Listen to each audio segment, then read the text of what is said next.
Welcome back to the Tul World podcast. I'm your host, David Ju, and I'm here with Master Ju. I want to do something that George Kittle. What? George Kittle, the 49er tight end, he does this kind of a pose. That's his pose. I don't know. Well, I don't watch football, so. I know. Anyway. Flew over my head. This is coming out probably, maybe the Super Bowl is already passed. What is the Super Bowl?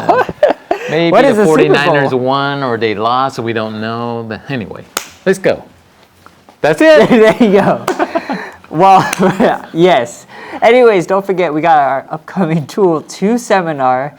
That's going to be at the end of February. So if you guys would like to join in, you guys can join in through the link below. We're going to be covering Chon-Ji through Won-Hyo. More theoretical ideas. Someone's going to say, how's that going to help me in my self-defense? Well, that's a really good question. And recently we just got a message from one of our old black belts. Right. And, why do we do Taekwondo? Well, not just Taekwondo. Why do we do karate? Why do we do MMA? Why do we do all these type of things? Right? And I think that the story that she shared was really a reason why we do certain type of things. Why don't you share that story? Well, I think you better say. No, go for it. No, you do it. It's nothing too exciting. Well, she was your student. I'm like her age. Like maybe a little bit younger. Yeah, I was just chatting with her, and she was telling me that she came back from a skiing trip, and she came home with, I don't know, one of her friends. It was a guy friend, I think it was. Anyway, they go into her apartment. She lives in Berkeley. She goes into her apartment, and there's a guy in there. Looked like they'd been living there over the weekend or whatever. And her friend freaked out. Ah! But She was just saying, because of her training in Taekwondo, she felt like she was cool-headed. She understood the pressure. She understood the situation. She understood that this is not a good scenario, really, from a self-defense point of view. But she mentioned, all of the things that we do in Taekwondo help prepare her how to manage or handle that particular situation. I thought that was awesome, right? Whether you win or lose in competition or not, it puts you under pressure. Or whether you pass or fail a testing, it puts you under pressure. And that's why I think it's important that we do those kind of things. We can't just keep training. Training is important, but we also need to be able to perform under pressure. And those type of scenarios puts us under pressure, and hopefully that helps us in real life situation. And in this case, she says that's what it did for her. Right. And so, it's important because... well, the real question is, what happened after she went into the apartment? I don't know if she really talked about that. No, well, she said that she left. Oh, she got her friend out of there. She got her friend out Actually, of there. I think she said she confronted the guy. She asked him, what are you doing? Who are you? Yeah, what are you doing here? She said that the guy was bigger than the door frame or something. Yeah, I know. And I'm thinking, that's huge. That's huge. How did he get into the door? Did he go sideways? That's a good question. Was his shoulder that big? Maybe the doors are just small in Berkeley. That's true too, yeah. And she said she got out. They called the police. Tons of police showed up. 40, I think she said. That's a lot. 40. And they carried him out. Carried him out. Right.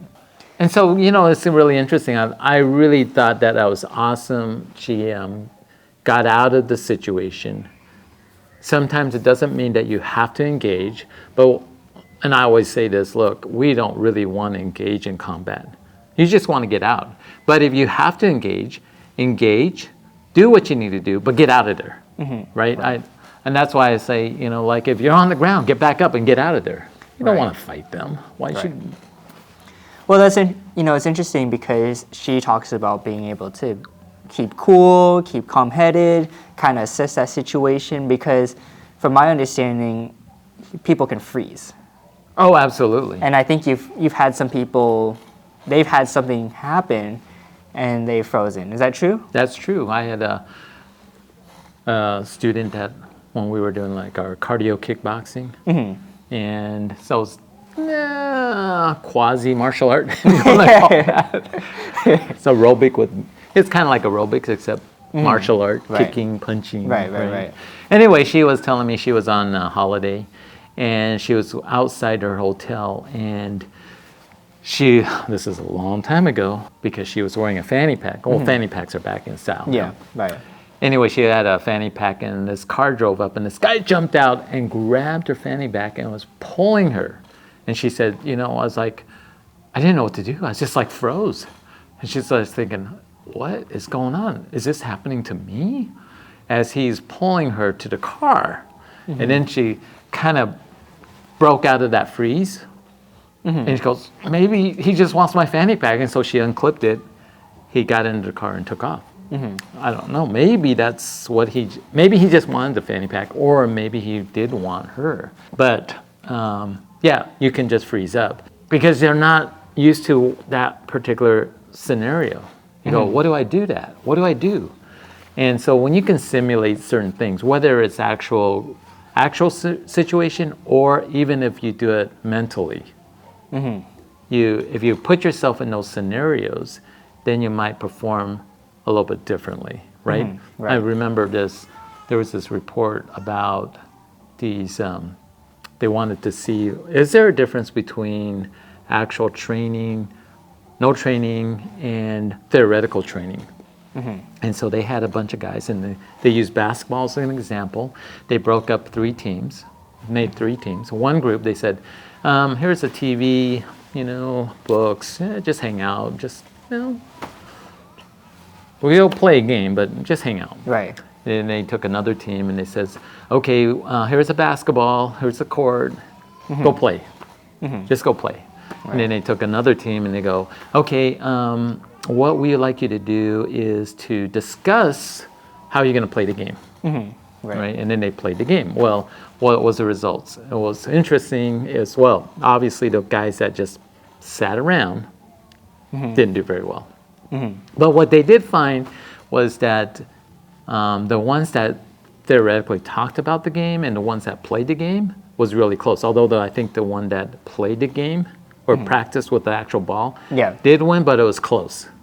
So just the mere fact that they've been doing drills like how to pass the ball, whatever it is, they understood it better. And so same, Taekwondo is very similar. Put people in certain situations so that it's not unfamiliar, right? I go back to that firearms training. You see these different. I think some ranges don't allow certain targets like a person or something because, and yet when I trained with some of these other guys, police officer specific, they use targets that look like a woman, a child, an old guy. Good-looking female, whatever. And you go, well, why did you do that?